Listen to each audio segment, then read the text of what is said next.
Перед зданием Государственного драматического театра имени Амана Гульмамедова города Аркадак состоялось открытие международного кинофестиваля при участии центральноазиатских стран и специально приглашенных гостей.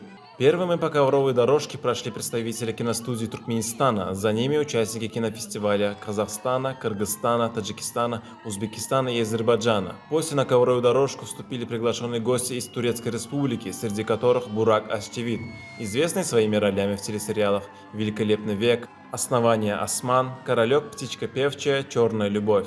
Турецкий сценарист, кинопродюсер и режиссер Мехмет Боздак, а также знаменитый французский актер Эдуар Монтут. Туркменистан представляет на кинофестивале фильм «Истерин», производством которого занималась киностудия объединения «Туркменфильм» имени Огусхана.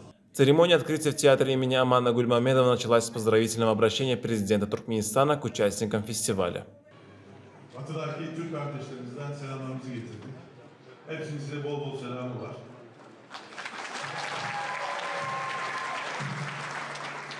Bizim bu yıl yeni sezonumuz başladı.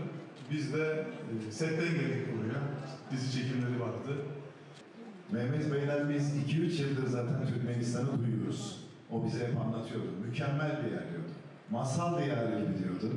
Türk dünyasını, ortak hazinemizi, ortak hafızamızı hikayeler yoluyla anlatıyoruz. Biz bir hayal, bir hikaye anlattığımız için sizdeyiz. Bu hikayeleri buluşturan bu festival çok önemli. Bizi de buluşturuyor ve tanıştırıyor.